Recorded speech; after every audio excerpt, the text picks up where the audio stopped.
Let's move on to something that has been talked about quite a bit. I've been getting some messages on social media, been getting some ask a lot of questions around town. The proposed restaurant tax that we have here. Um, just want to make sure everybody understands the Hastings Museum is not in trouble, and in fact has been thriving. During the 2024-25 fiscal year, visitors from 48 states, including Alaska and Hawaii, plus more from 3 foreign countries, came to the Hastings Museum. On average, they spent $12 per person at the museum. They likely also spent money in the community at gas stations, restaurants, and possibly hotels. They likely also spent money uh, uh, just milling around town. So statistics show that 67% of all U.S. leisure travelers participate in cultural and heritage event activities, including museums. These travelers spend 60% more money than other travelers in communities that they visit. There's over 850 households that have membership packages they regularly renew each year. These are not only Hastings citizens, but residents of the surrounding communities in northern central Kansas.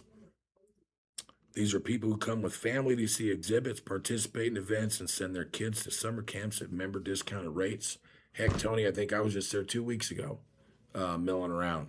The museum's operational and maintenance costs are covered by a percentage of property tax and the earned income. The fund things like new exhibits are funded through donations to the Hastings Museum Foundation and through grants. The foundation also holds restricted donations given for the specific projects such as summer fund scholarships, collection care, and exhibit upkeep. So when you see Hastings Museum Foundation raising money through Give Hastings Days, which is today, right? So I'll be down there later, hopefully hitting the gong and having a good time. So when you see that, or the Brooking campaign, these funds are not supporting the day-to-day operations of the museum. They are important funds used to move the museum exhibits, and programs forward in new and exciting ways.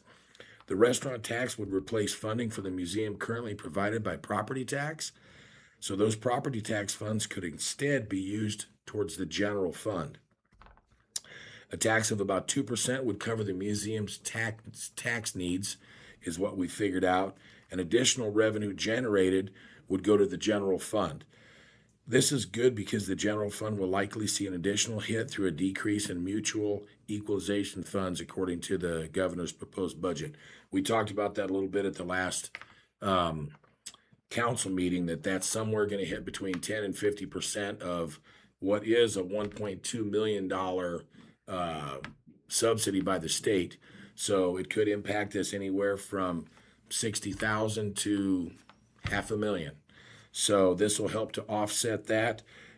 Tune in the following weeks as I will start going over the budget process and how this restaurant tax could fit in to help alleviate some shortfalls that we may face this coming year. But that is on for its second reading coming Monday, and then there'll be a third meeting. So if you have something to say, feel free to come down.